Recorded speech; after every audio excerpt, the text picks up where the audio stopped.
Oh, there we go. Very good. Okay, very good. Um, okay, so let's calculate. Um, the derivative is the limit as h goes to 0 of the function at the input plus h minus the function all over h. And so our work here is basically just doing a bunch of algebra. So here I'm going to take that x plus h and plug it into my function.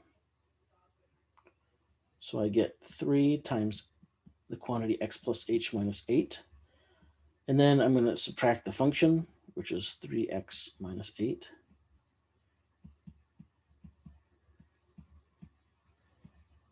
And then the next step is usually just simplifying everything. 3x plus 3h minus 8 minus 3x plus 8. And then we look for cancellation. This is the step where stuff should cancel like crazy. So that we've got a positive 8 and a negative 8. And we have a negative 3x and a positive 3x. And so we're left only with the 3h.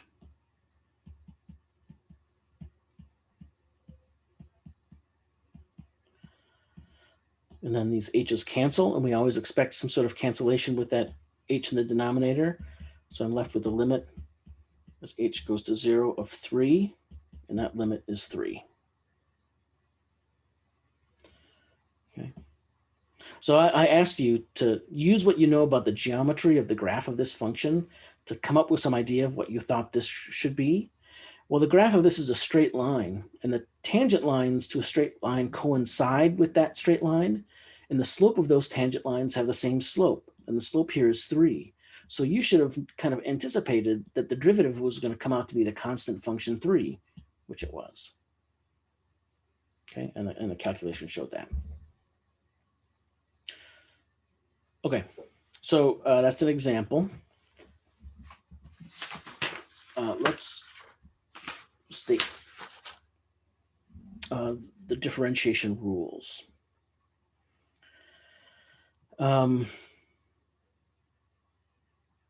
Okay, so what's going to come next are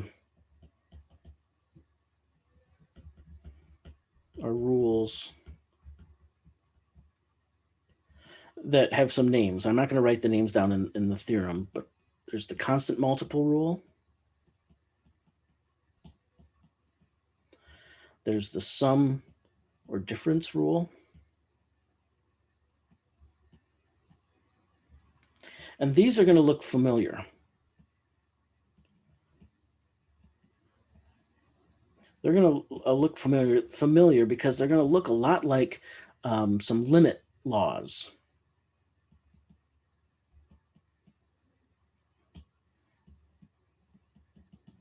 And that shouldn't be a surprise because derivatives are basically built on the backs of limits. Then the next rule, it's going to be a little different. It's going to be called the product rule. And then the next one is going to be very different. It's called the quotient rule. And then later we'll get this other rule called the chain rule. So these are the differentiation rules that I want to tell you about, and I'm going to state them in the abstract for functions and points of differentiability. But before I present this theorem with these differentiation rules, let's just take a notation break. And orient you to some notation that I'm going to use. So we're very familiar with function notation, right? And I've already introduced this idea that we can use prime notation to denote the derivative of a function. Okay, so what I want you to think of is that this prime notation is a noun. Okay, so f prime in this case, it's a noun, it's a thing. Okay, f prime is a derivative. What these rules that I'm going to show to you, they involve the process of differentiation, which is like a verb. So some of these notations are going to have double duty. So this prime notation is a modern type of notation. There's another type of notation that means the same thing.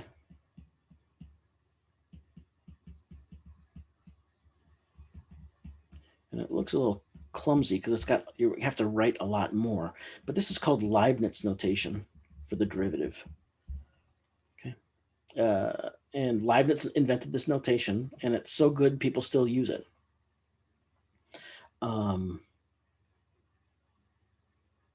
So again, this is a noun. So let me point out a couple things that are important about Leibniz notation.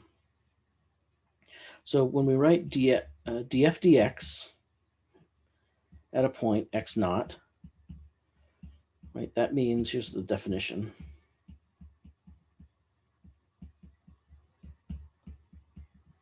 Definition of the derivative. So here, this x naught is part of the point of tangency. Okay, that's just the input. But what's important, what's cool about Leibniz notation is that it shows you the variable. Oh, and I'm getting low here.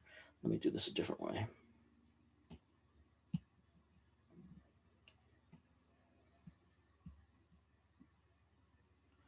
This is the variable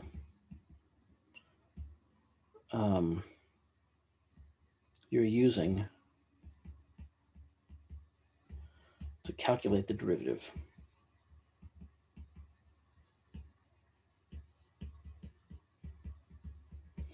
You can see it here, right? You're using that x variable to calculate the derivative because that's where you're adding the plus h. Okay. And so Leibniz notation is nice because it shows you what variable you're using to calculate the derivative. You might say, oh, that's not a big deal, Miller, because there's only one variable. Well, we'll see that later it does become a big deal because you could have more than one variable that you differentiate against. Okay. So we've got Leibniz notation. So a variation on this would be if I write y equals f of x, as we commonly do, we might say y prime is a notation we use for f prime. Or we might say dy dx is a notation that we use for df dx. Okay, and of course, all of these things here mean, all of these things here mean the same thing, right? These are all different notations for the derivative. Okay. So in this theorem that I'm going to state for you, we're going to be taking the derivative. So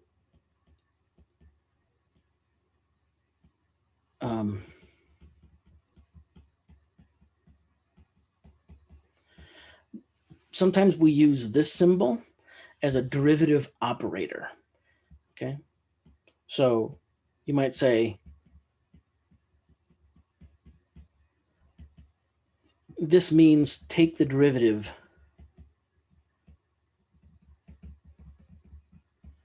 of f of x. And so here, this notation is acting like a verb. Okay, take the derivative. Alternatively, you could do something like this and use prime notation to do the same, to mean the same thing.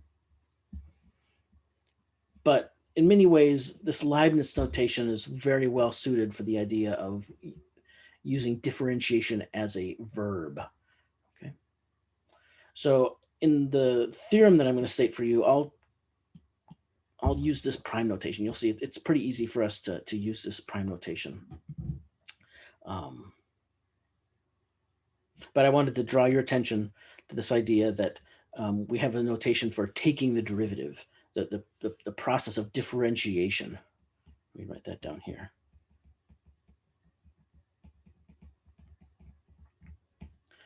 Oops. So one more thing. There's also this weird notation that I want you to be familiar with because it might come up in the book, and I try not to use it too much, but I want you to have seen it. So recall, oh yeah, you haven't seen that yet. Sometimes we want to know the derivative at a point, okay? But after we've taken the derivative.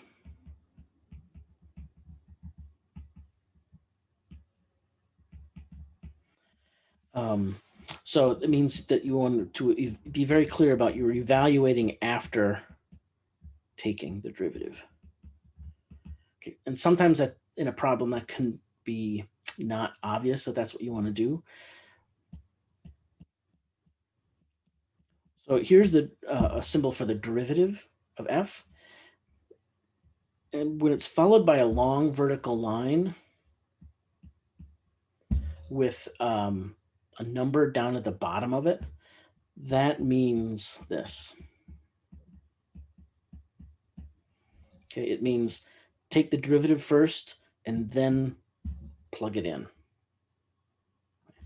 There's another variation on this where if you have a function and it's got a long vertical line with two numbers on it, one at the top, one at the bottom, that means take the difference.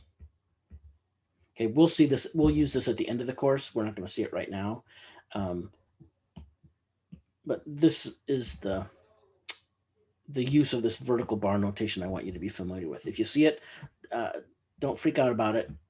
It just means do this work first, and then at the end, plug that point in when you're done. Okay, so let's state this theorem. I'm going to give you two theorems.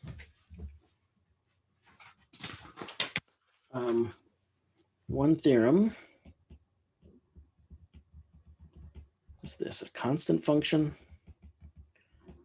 f of x equals k is differentiable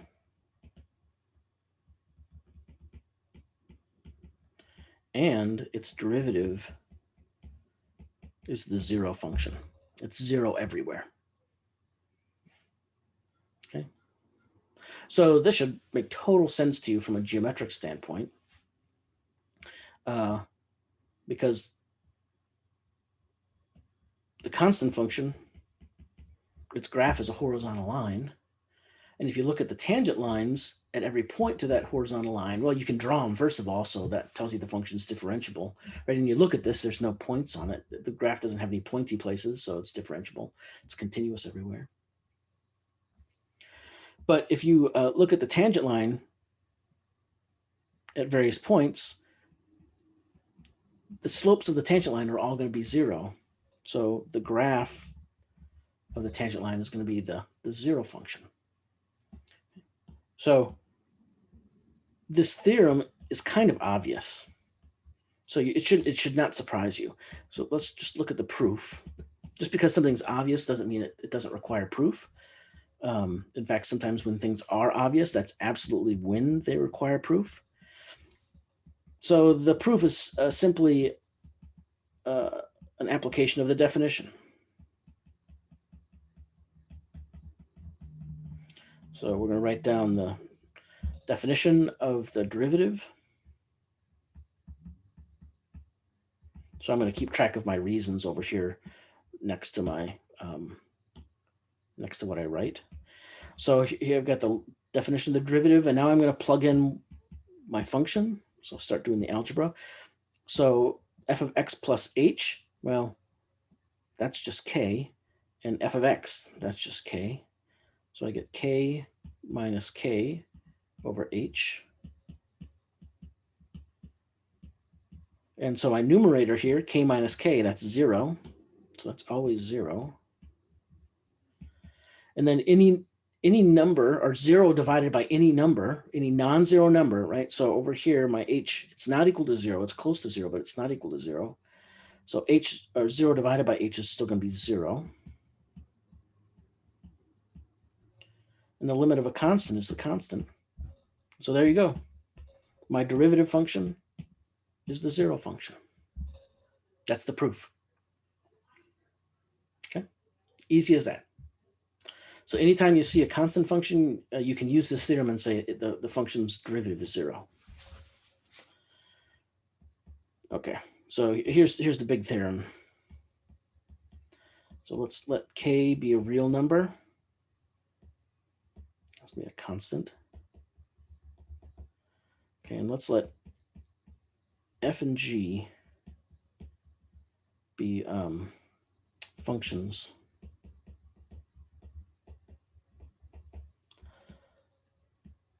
that are differentiable at some point, x naught. Then we can say the following. So this is going to be a 4-part theorem. So here's part 1, and I might need to flip the page. K times f of x is differentiable. So I'm going to abbreviate differentiable since I'm going to write it a bunch. K times f is differentiable at x naught. And the derivative of the function k times f is k times the derivative of f. Well, I should write this, put that x naught there.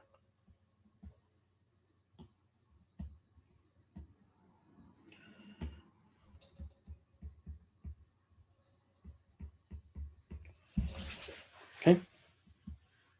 This is what we call the constant multiple rule. That if you if you take a differentiable function and multiply it by a constant, you're going to get another differentiable function, and the new derivative, the derivative of that new function, is just that same constant times the derivative of your original derivative. Let me say that again. The derivative of your new function is k times the derivative of your original function.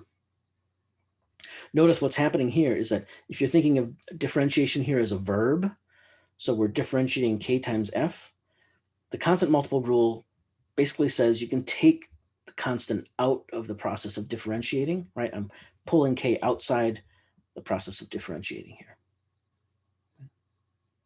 And that's a rule that's very similar to one of the limit laws we had. And if you look at the proof of this theorem, you'll see why we have those similarities. So the next result, we'll do it just with plus for now. So f plus g at x is differentiable at x naught. And if you take the derivative of the sum of two functions, that's just the sum of the derivatives. Okay, so it's like the derivative has a distributive property. Okay. The act of taking the derivative of the sum of two things is the sum of the derivative of the first and the derivative of the second. That's what this says. Okay. And we're stating this theorem for differentiation at a point, but the point is generic, and so these rules extend to differentiability on an interval, just using the definition. But I continue. Oh, the same is true if I put a minus here. Okay, the difference of two differentiable functions is differentiable, and the derivative of a difference is the difference of the derivatives. All right. So here comes a new one. If you define a new function as the product of your two differentiable functions, that new function is also going to be differentiable. And the derivative of the product is this. The derivative of the first times the second plus the first times the derivative of the second. Okay, this is called the product rule. And we'll refer to it by name a lot. Okay, so notice the derivative of the product of two functions is not the product of the derivatives. It's more complicated. It's the derivative of the first function times the second function plus the first function times the derivative of the second function. Okay, so some added complexity here. In part 4 is this. If you define a new function by taking the derivative or taking the quotient of two differentiable functions, it too is differentiable at x naught, and the derivative is this. It's the derivative of the top times the bottom minus the top times the derivative of the bottom all over the bottom squared. Okay, this is called the quotient rule.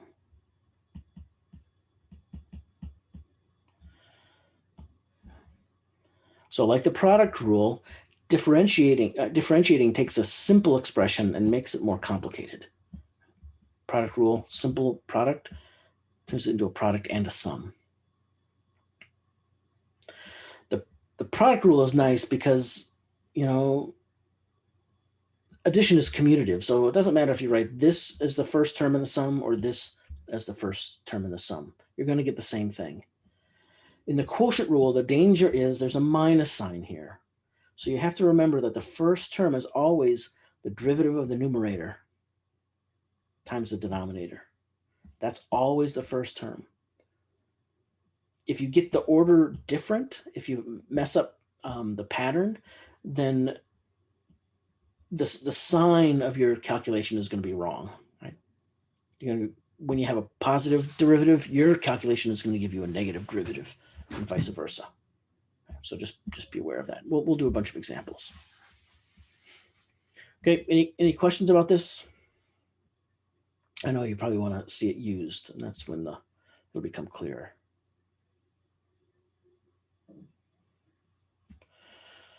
All right. So just let me make a comment on the proof. Let's see. Oh, hey, maybe it's 8:50. Maybe this would be a good place to stop and take a break. Okay, why don't we take a 5-minute break? I'll see if I can get my technology working again. If my Zoom reboots, don't go away. I will be back. But yeah, 5 minutes. Starting now.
Thank you, Lupe.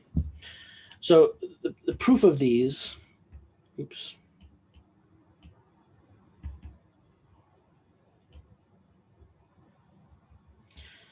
The proof of these formulas up here are all from first principles.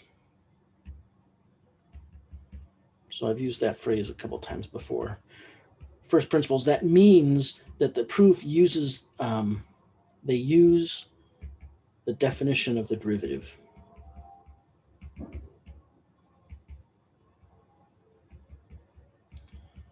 Okay, so using the definition to do something is working on first principles. And then since these formulas rely on the definition, you can think of them as like second level principles, right?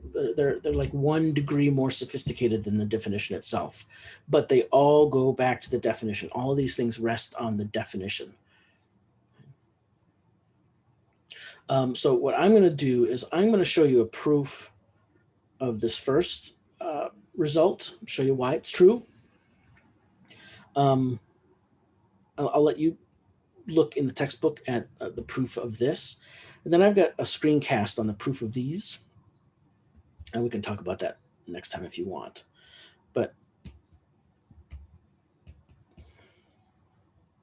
let's look at the proof that the derivative of a constant times a function is the constant times the derivative of the function. Okay, so it's like this is the constant multiple rule. It's like you're pulling the constant out of the derivative process. So the derivative of a constant times a function, well, that's the limit as h goes to 0 of the constant times the function at x plus h minus the constant times the function at x all over h.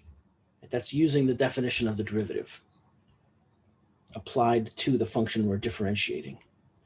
So look here at the difference quotient and look in the numerator, and you can see both of the terms here have a k as a common factor. So you can factor that out algebraically of the numerator.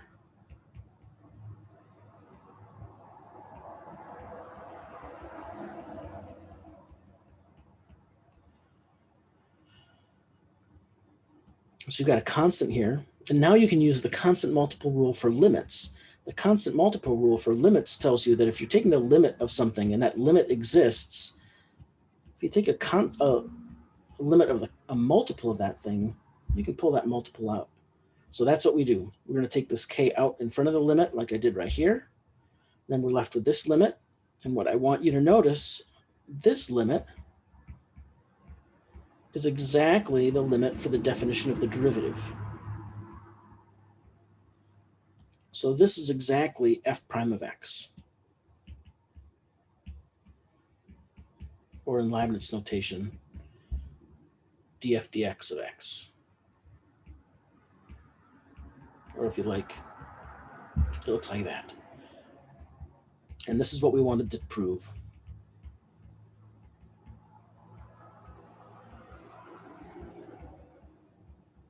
That we can take a multiple inside, a constant multiple inside, and pull it out.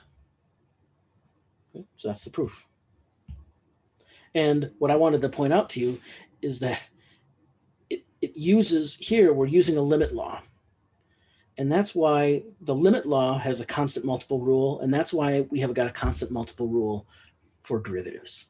Okay, it inherits it directly from a property of limits because the derivative is defined using limits. So you can go and look at the proof of the derivative of a sum as a sum of derivatives. When you look at the proof, it's got an analogous step like this. It uses a property of limits. But if you go and look at the proof of the product rule and the quotient rule, something different happens there. It's more complicated. You don't just rely on properties of limits. They are integral, but there's something else that goes on. And we're not going to take time to talk about that today. Instead, let's use the properties of derivatives or these differentiation rules. Let's use them to do some calculations. See how they do make our life easier. Let's do an example.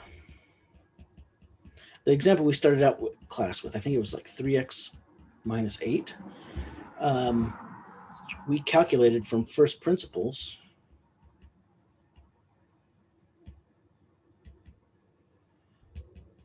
using the definition that f prime of x was 3. Now let's use the theorem to do that.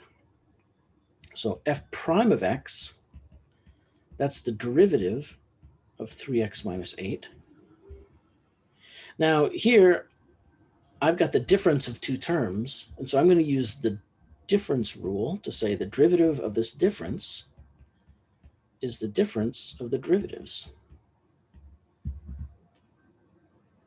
And then I'm going to look at this first term, and I see I got a constant multiple. I've got 3 times x. So I'm going to pull that 3 out.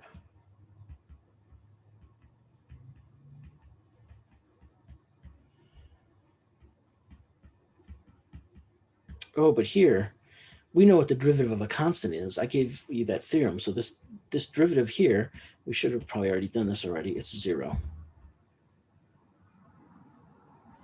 And then let's look at the first term. So there's nothing we can do with the 3. So what's the derivative of x?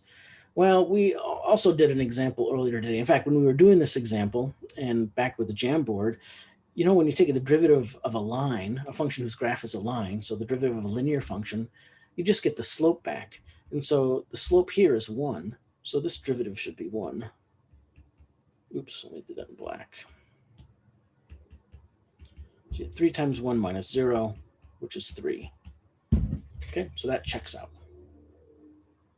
But let's look at this again. Let me prove another theorem for you.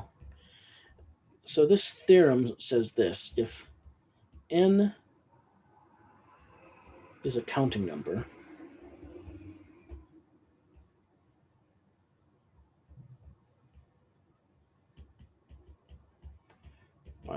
that is n is 1, 2, 3, 4, you know, one of those counting numbers, whole counting numbers, then the derivative of x to the n is n times x to the n minus 1. So this is called the power rule.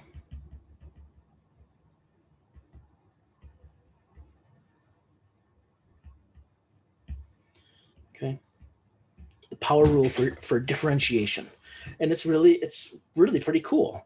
I mean, so given any monomial, oops, I didn't want to do that with a black. Given any monomial, differentiating it means just take your exponent, make it into a coefficient, and then decrease your exponent by 1.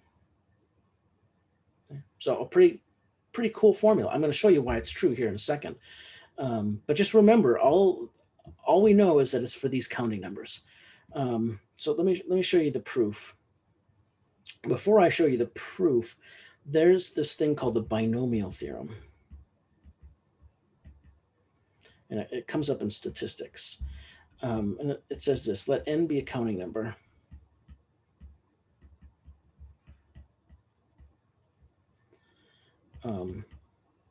Then if you take two symbols and you want to raise them to the nth power,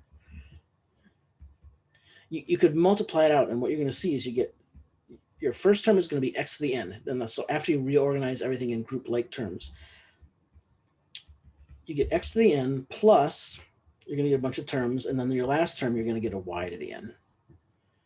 Okay, and all the other terms in here, they're going to be of the form x to the n minus k times y to the k, and there's going to be some coefficient here. I'm going to call it capital C sub nk. Okay, so in fact, the binomial theorem says when you expand x plus y to the nth power, you're going to get the sum as n goes here. The sum, yeah. Let me not write it that way.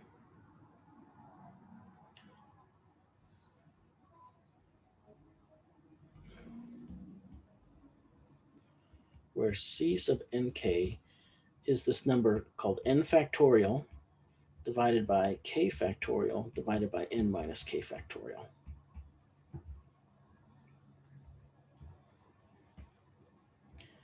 Now, this is going to be mostly a cultural fact for you. Many of you will go take statistics. If you haven't thought about it yet, you should definitely plan to go take statistics. Come on. And this is an important result in statistics or in probability. What I want you to know is that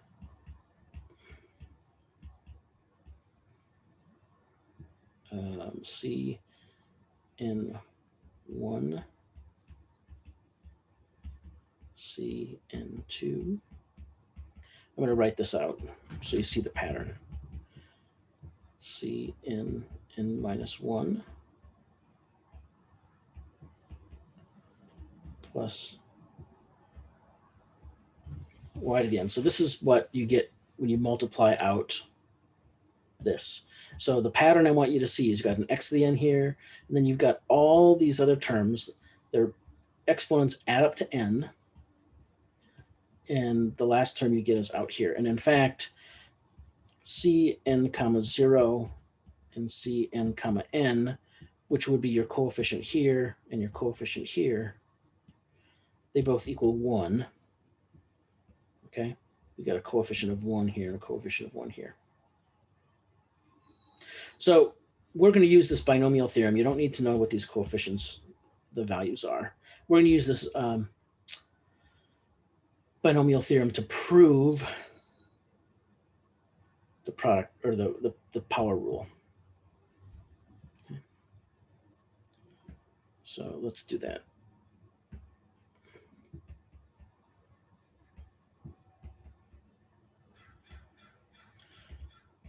So we want to calculate the derivative of x to the n. Well, that's the limit as h goes to 0 of x plus h to the n minus x to the n all over h. So here's where we're going to use the binomial theorem. Okay, so I'm going to expand this into this form, where instead of having a y, I'm going to have an h.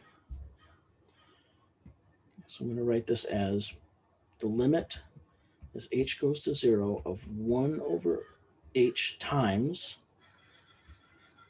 so I'll have x to the n plus cn1 x to the n minus 1 h, and all the way down to cn n minus 1 x to the, or h to the n minus 1 plus h to the n, and then we have to add on this minus x to the n. Okay, is everybody with me?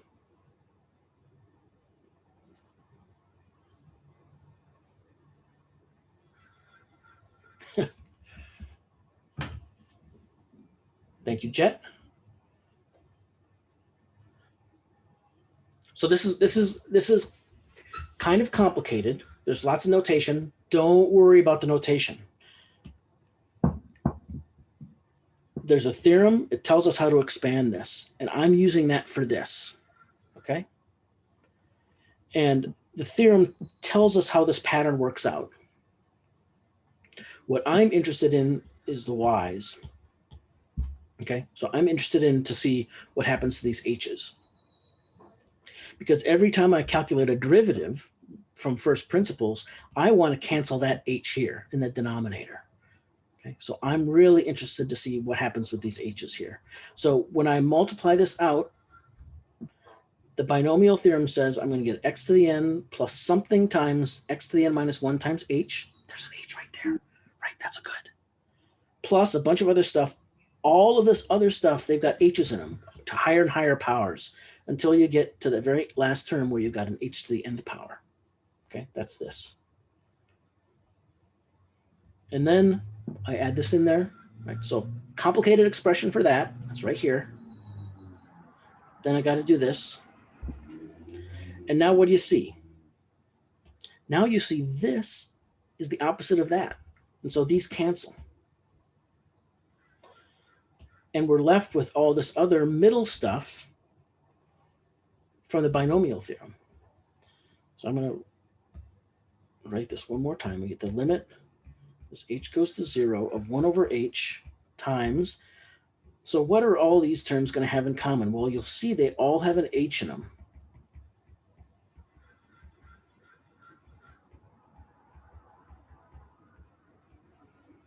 They all have an h. That's got a bunch of h's. That has one less.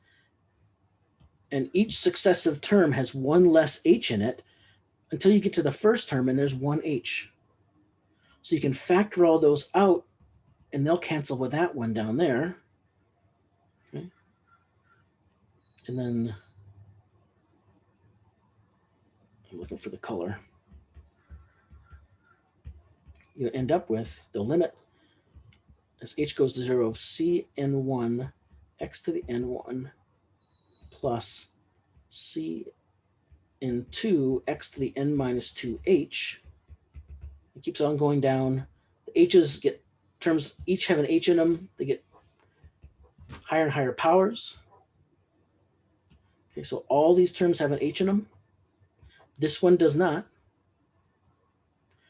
You take the limit as h goes to 0, and so all of these vanish. Just naively take the limit, plug in h equals 0, this term goes away, the next term goes away, the next term goes away, all those terms go away through the last term. Okay, so all these go away. Let me make that dramatic. All these go to 0. And then you're left with this. Okay, that's the derivative. So let's bring this to the next page. Cn1 x to the n minus 1. I told you Cn1, that thing meant n factorial over 1 factorial times n minus 1 factorial. N factorial is defined to be n times n minus 1 times n minus 2, all the way down to 2 times 1. So Cn1 is n, we got that in the top. And in the bottom, you got n minus 1 times n minus 2, all the way down to 2 times 1. So 2's cancel, all the stuff cancels, n minus 2, n minus 1, and then you're left with an n. So we just showed the derivative of x to the n is n times x to the n minus 1.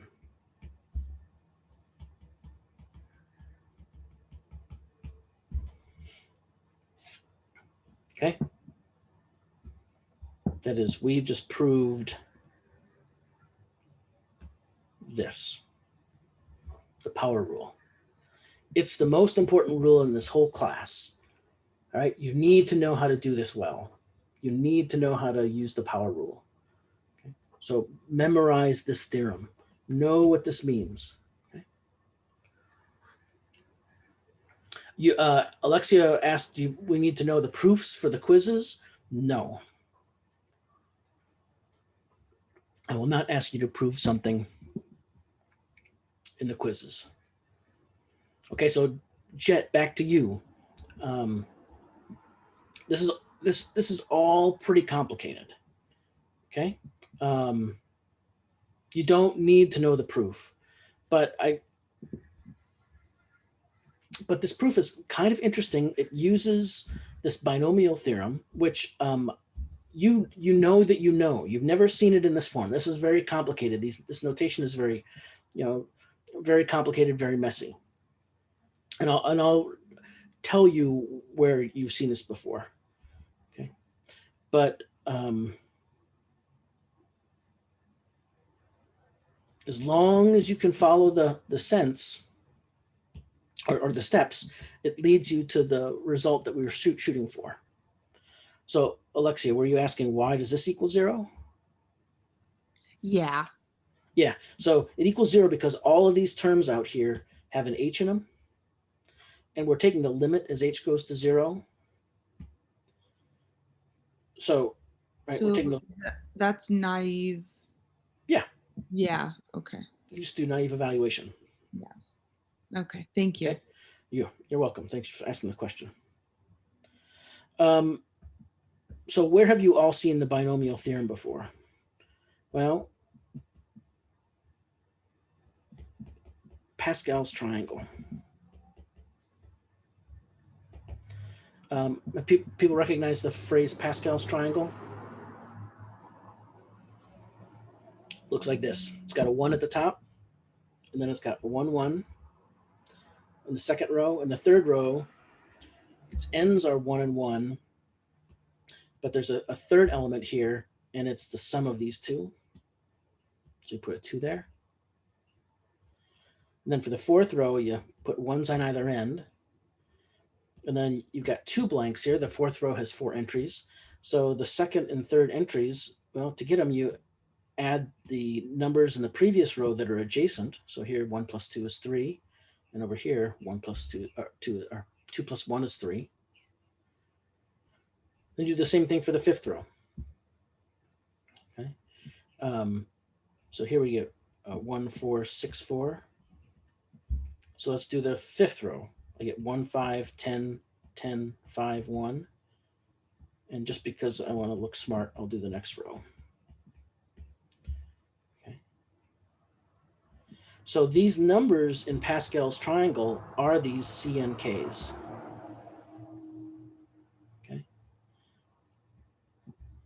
So the numbers are the C, and the N is the row, and the K is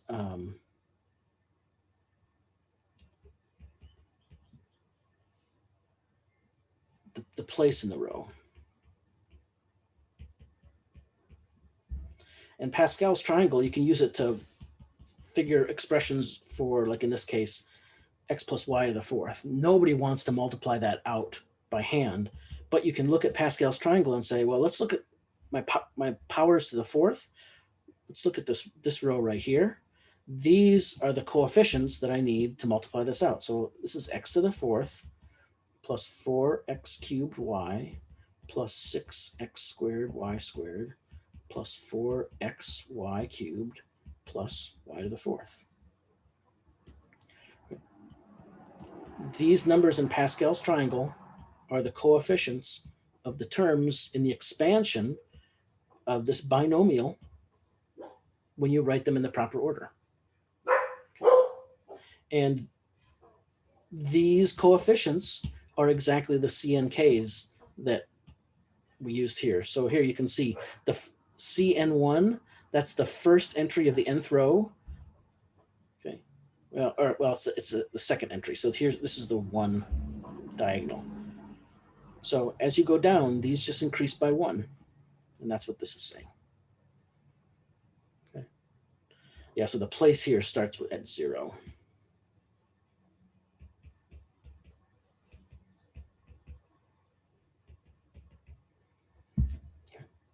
All right, so that was far too much time on the power rule, but the power rule is really important for us. Okay? It turns out the power rule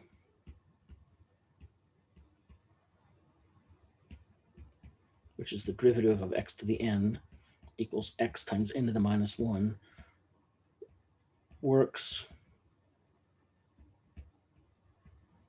for any real number n. So we just proved the power rule when n was a counting number, but it turns out it works for any real number n. Okay. The proof of this theorem is beyond the scope of what we know right now. We don't have the tools to prove this.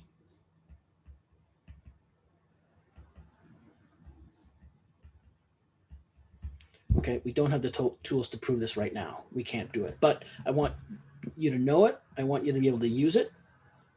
Okay, the power rule works for any exponent.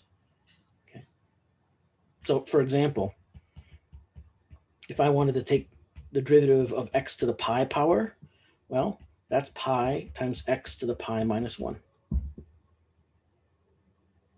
easy application of the power rule.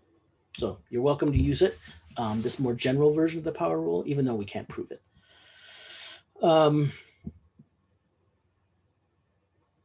So let me do some more examples, but I'm going to go back.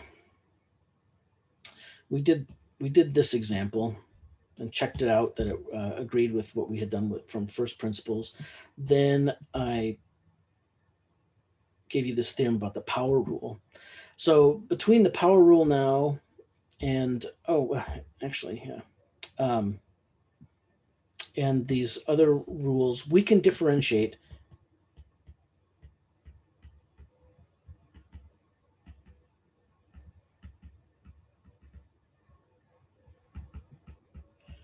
we have the tools to differentiate any polynomial and any rational function.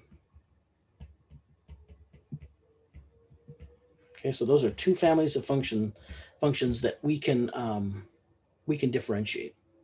And then if you allow us to use this version of the power rule, we can differentiate more, right? More general stuff. But let's not go into that right now. So what polynomial should we differentiate?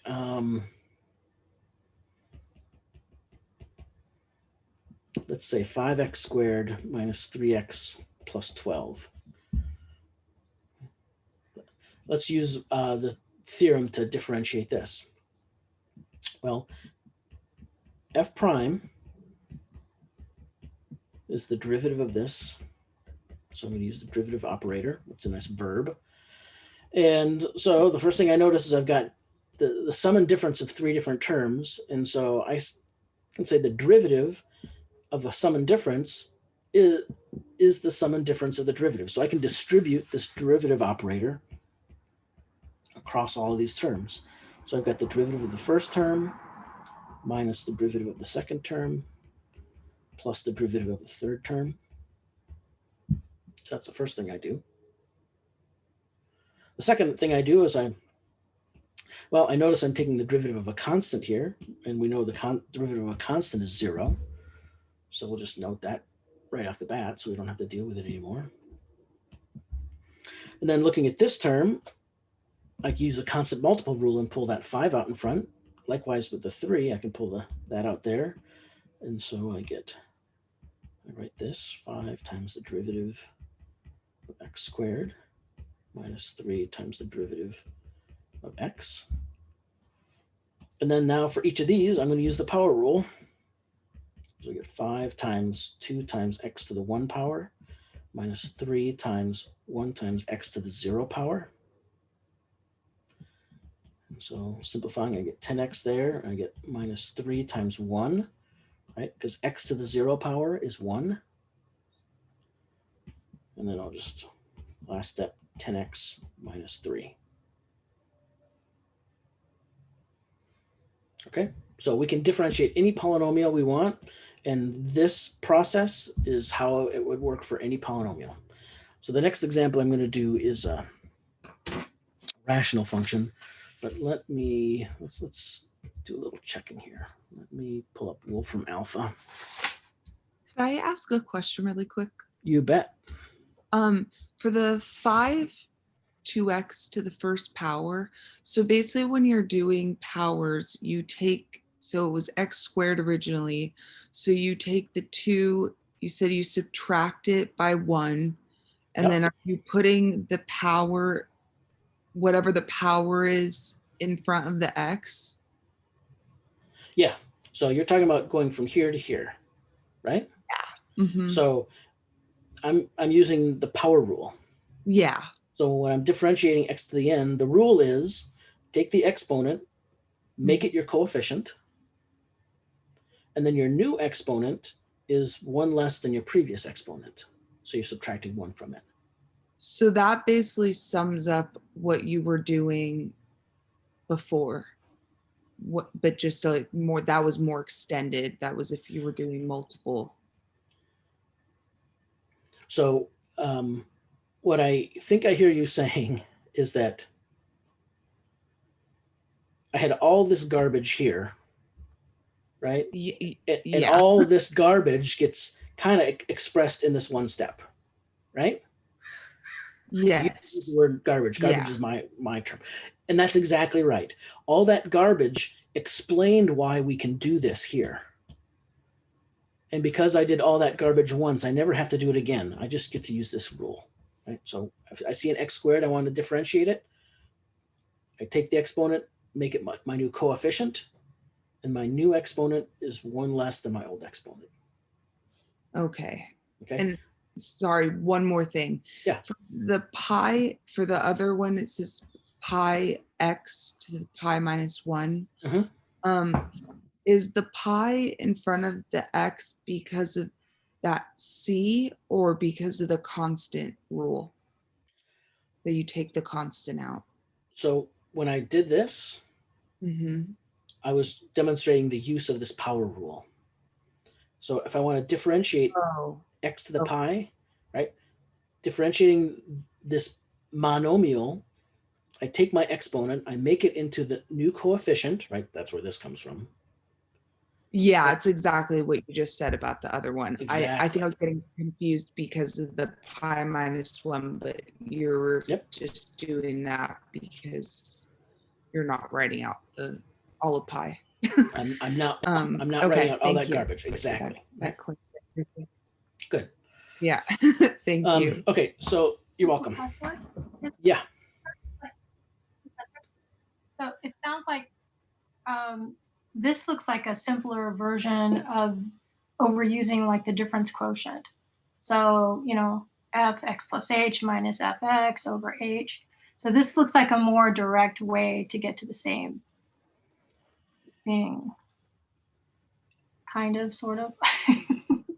I'm sitting here and I'm thinking about how I want to say it. Yes, I'm going to say yes. You're absolutely right. This we're skipping the difference quotient, right?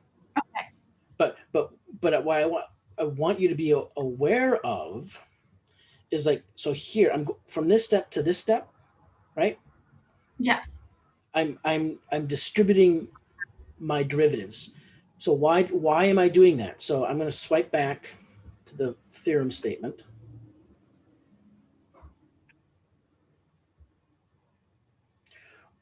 Why can I do that? Well, I'm using the sum rule. Okay, part of this theorem. I'm using this. The derivative of a sum is the sum of the derivatives. And I can do that because I have a proof of it. I prove that it works. And in my proof, I'm using the limit definition of the derivative. I'm using the first principles. I'm using the difference quotient.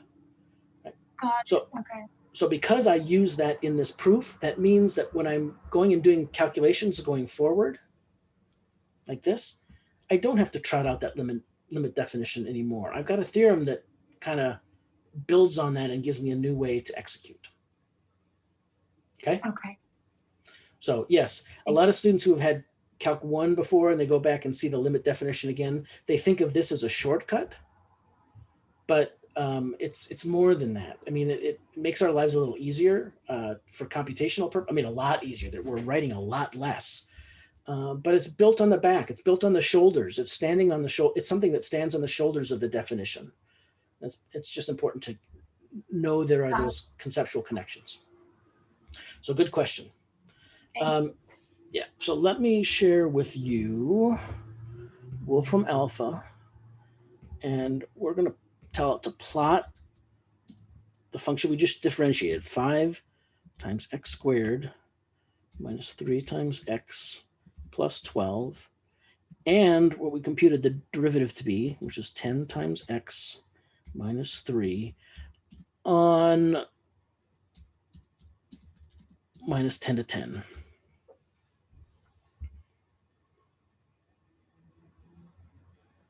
It is thinking there. Yep, it's interpreted what I've typed correctly.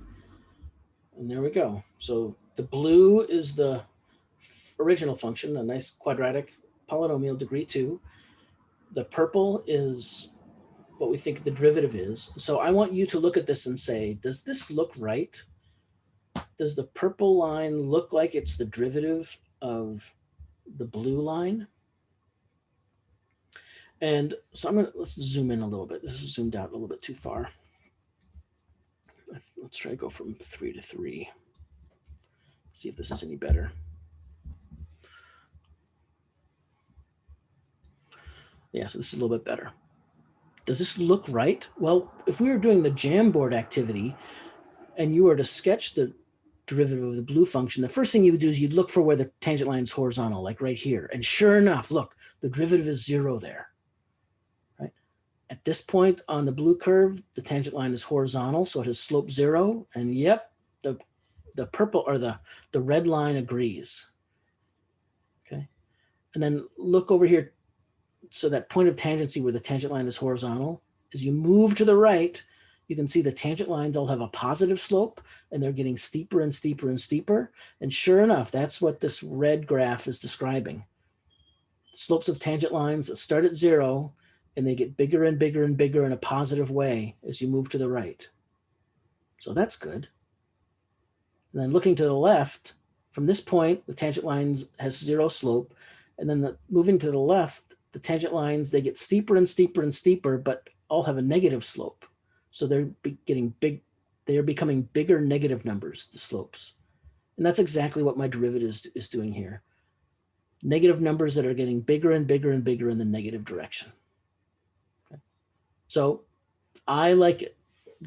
I believe that our calculation was correct. 10x minus 3 is the derivative of 5x squared minus 3x plus 12. Okay? And I need you to be able to do this kind of analysis when you work. And as you do computations, I highly recommend that you plot a function and its derivative on the same set of coordinate axes as a way to check your work. It's really great to be able to do this. All right, so back to the iPad. We're at 9:42. We have 8 more minutes. Let's differentiate a rational function. Let's differentiate. I chose. We'll do it simple. So r of x is x over x minus 1. So it looks like this is a rational function that's got a vertical asymptote at x equals 1. It's got a horizontal asymptote at y equals 1. What does the derivative look like? Well, r prime, here I'm going to use the operator for differentiation. I've got a quotient of 2 functions, so I'm going to have to use the quotient rule. And the quotient rule tells me the derivative of a quotient is the derivative of the top times the bottom minus the top times the derivative of the bottom all over the bottom squared. All right, and so now I just start computing. So what's the derivative of x? Well, I can use the power rule and compute this to be 1 times x to the 0. And how about this other term here? What's the derivative of this? Well, we'll just be very careful now since we're just learning how to do this. I can use the sum rule and distribute that dx. In doing so, you'll notice here I've got a derivative of a constant, so I know that's going to be 0. And here in the first term, I've got the same thing I had here. So this is going to be the same as this. So let's just write that in red above it. So 1 times x to the 0. 1 times x to the 0 is just 1. So I've got x minus 1 for the first term minus x times 1 minus 0. So this is x minus 1 minus x over x minus 1 squared. I'm running out of room. Notice those x's cancel. And so my final answer is minus 1 over the quantity x minus 1 squared. So let's play the Wolfram Alpha game with this. I'm going to share my Wolfram Alpha with you again. And we're going to ask it to plot x over the quantity x minus 1. And we're going to ask it to plot the quantity minus 1 over the quantity x minus 1 quantity squared on minus 3 to 3. We'll do that. So it's thinking. Looks like it understood us correctly, understood me correctly. And there we go. Yep. So there at x equals 1, it's got a vertical asymptote. The blue graph is the graph of the function we were given to start with, our rational function. The purple graph is our purported graph of the derivative. Does this make sense? Well, first off, let's see. Look at the tangent line on this arc, the tangent lines on this arc. They all have a negative slope. My derivative is under the x-axis the whole time, so that checks out. Let's look at the other branch. This branch here, tangent lines all have negative slope. My derivative is below the x-axis all the time. That checks out. Sticking with this branch, as I go to the right, the slopes of my tangent lines are getting smaller and smaller and smaller. Right, the tangent lines are getting shallower and shallower, probably becoming more and more horizontal. And so here you can see the values of the derivative are going up and up and up and up and getting closer and closer to 0. So that checks out. And as we move to the left, the tangent lines are getting steeper and steeper and steeper, suggestive that they're getting steeper without bound. And so we're seeing that here. The slopes of the tangent lines are getting bigger and bigger and bigger in the negative direction. So yeah, I'm convinced the purple graph here is the graph of the blue graph, or is the derivative of the blue graph.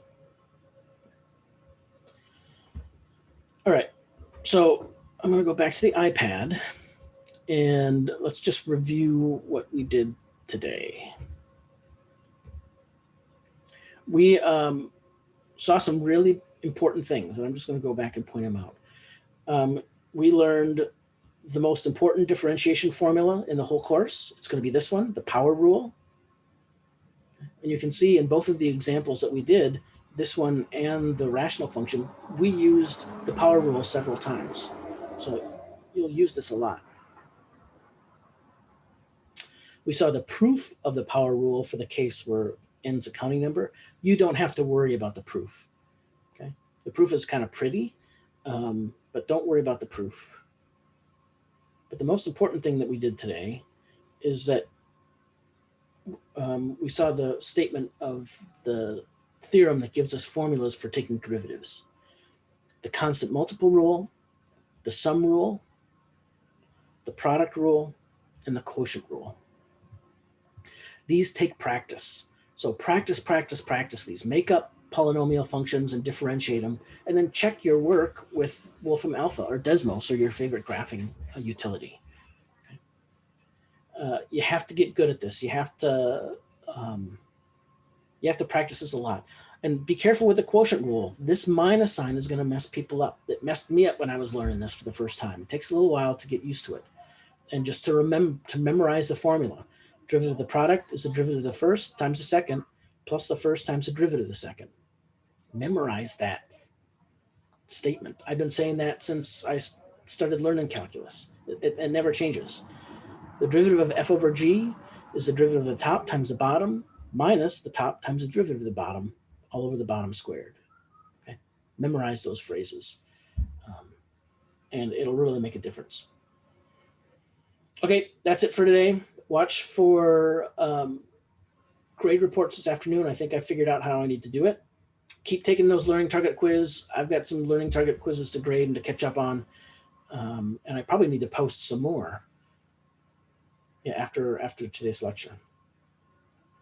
So with that, I'll say stay safe, stay healthy, stay cool, and I will see you on Wednesday.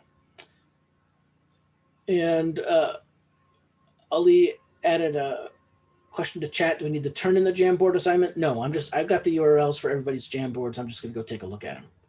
And Jet says you're not seeing the recordings or the lecture notes online. Yeah, let's go and look at that. They're there.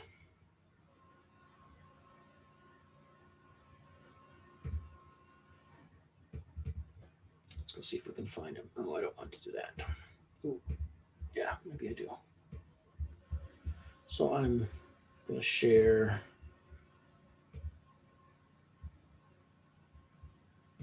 browser.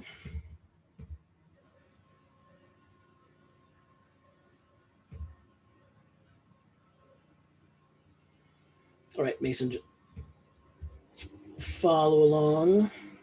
So here's the landing page for our Canvas site. What you need to do is you need to click on Pages, and then it kind of brings you back to where you were, except there's this button here, View All Pages. Now this is what I see. Let's do it. Let's go back.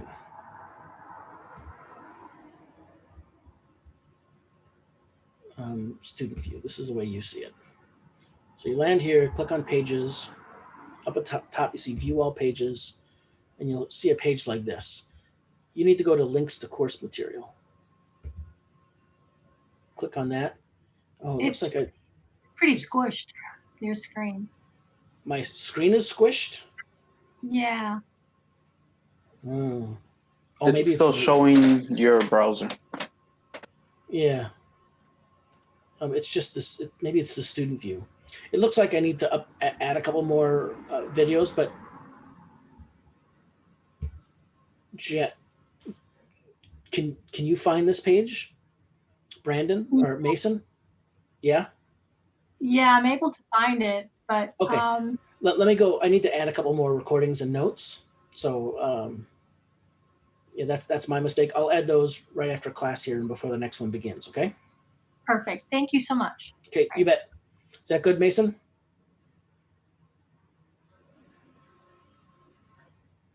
Okay, not getting a response from Mason. All right. All good. Sorry. Yeah. Okay. I couldn't good. click the button right. All right. Great. All right. That's it. I'm gonna end the class. I will see you all on Wednesday. All right. Thank you. Yeah. Okay. We good, Lupe?